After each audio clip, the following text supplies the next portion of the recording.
course, ang tagumpay ng strategy or effective strategies. Okay, so ang ating objective or layunin dito sa ating pag-aaral, unang-una makuha ang kahalagahan ng pag-aaral. Kita na? Okay, pangalawa is malaman ang strategy or effective strategies in solving at magkaroon ng malasakit para sa mga pag-aaral. Okay? Panoorin natin yung video. Ano yung video?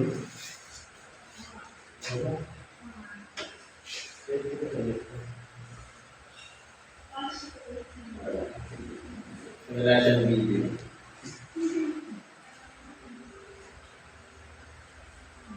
Okay, ang lesson natin, lesson 5, hinirang upang magpanalo or solving. Basahin natin yung second king or kalawang hari, chapter 4, verses 8 to 12. May mga Bible pa kayo. Wala? That's the Bible. Okay, isa. Hanggang sa simula tayo dito. Pasahan na lang. Second king.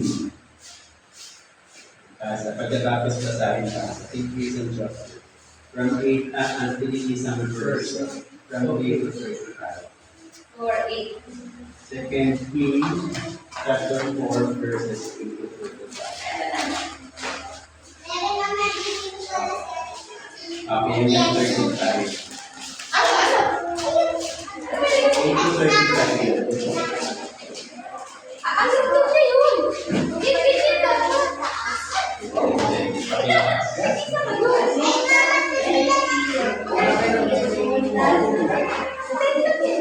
May kamayang noon at dahil ginamit ang mga sa kanila.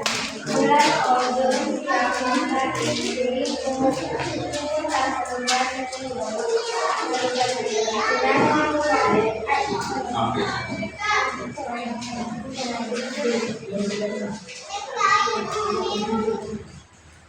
Sinabi ng babae, nagtitiyo kami isang banal na ito ng Diyos sa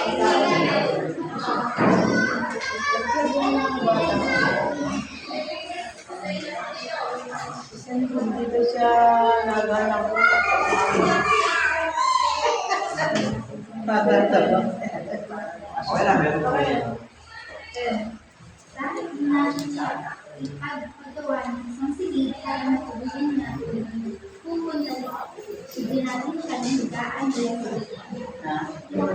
Isa araw, bumalik nga raw ang Eliseo at doon pa nagpahinga ng silid na inihanda para sa kanya.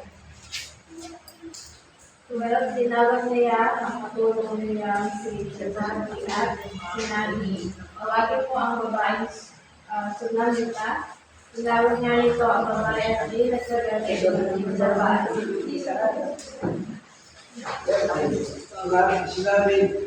Sinabi niya sa kanyang katulong, sabihin mo, sinasalamat niya ang lumatan natin ang pagpapagawa niya ng tuluyan natin ito. Itong tulad natin ito, itanong mo kung ano ang may tutulong natin sa kanya. Bilang dati sa kaabalahan niya sa atin. Baka may gusto niya ipasabi sa hari o sa wala kayong dapat alalahanin. Nasisiyan na po kami sa maungan dito sa piling ng aming mga kawabayan. Erot ng babae.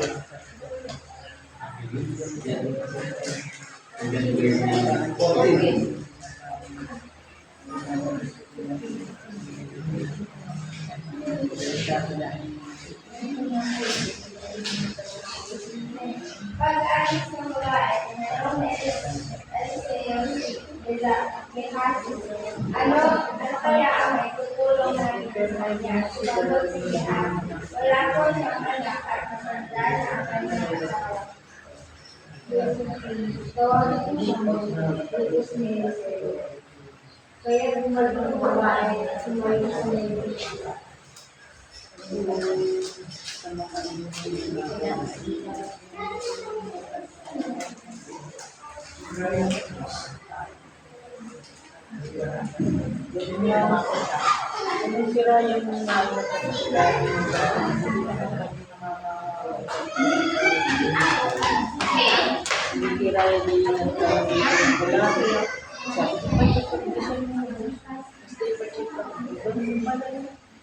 At tumaki ang bata. Isang araw, sumunod siya sa kanyang ama, kasama ang iba pang lumabas sa bukid. May bigla na lang dumaing ang bata at ang kanyang buto. Sinabi ng ama, isang Panginoon, iuwi mo na siya sa kanyang. 20. Sumunod naman ang binutusan at nilagay ang bata sa kanluman ng ina nito. Ngunit nang magkakamali ang tapat, namatay ang bata. Ang babae ay pinasok ng ina sa Eliseo. Nilagay niya ito sa higaan, sara ang pinto at dalan-dalan mo. Tinawag niya ang kanyang asawa at sinabi, "Magrati ka. Paglayarin mo ang isang utusan at ipahanda ang isang arsenal. Masasabi ko, pumunta ako sa Jerusalem."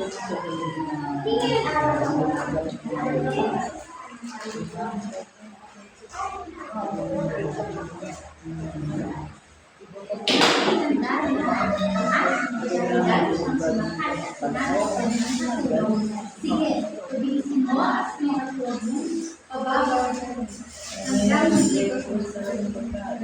At naglakbay sila papunta sa bundok ng Carmel, inaraw na ni Eliseo.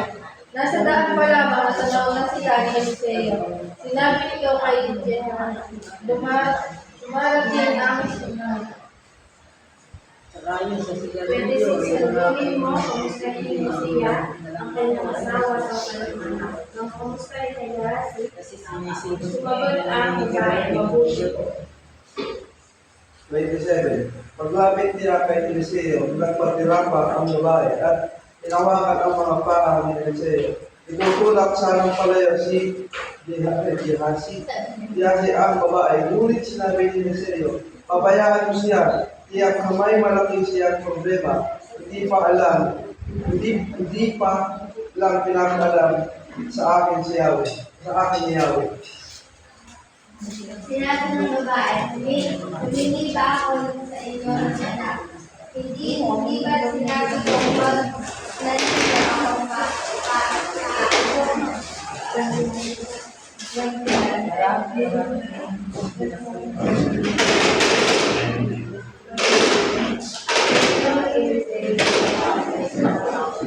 Magbalakad ka, dahil mo ang aming kasi mo yung mga gagawin na. Kapag may ang mga pasdaan, kung ba kapag may dumasi sa iyo, kung may papansin, sa bahay nila,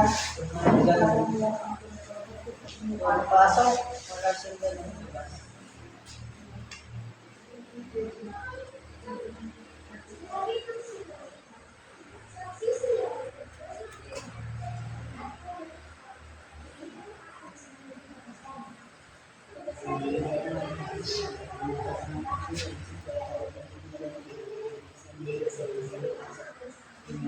Samantala, nauna si Gehazi sa bahay ng sinamita at itinatang sa bangkay ng bata ang tungkol ni Eliseo. Ngunit walang palatandaan ito'y mabubuhay. Kaya bumalik siya at sinagulong sa Eliseo. Sinabi niya, hindi ko nagising ang bata. Nagpatuloy si Eliseo sa kanyang silid at nakita niya ang bangkay sa kanyang higa.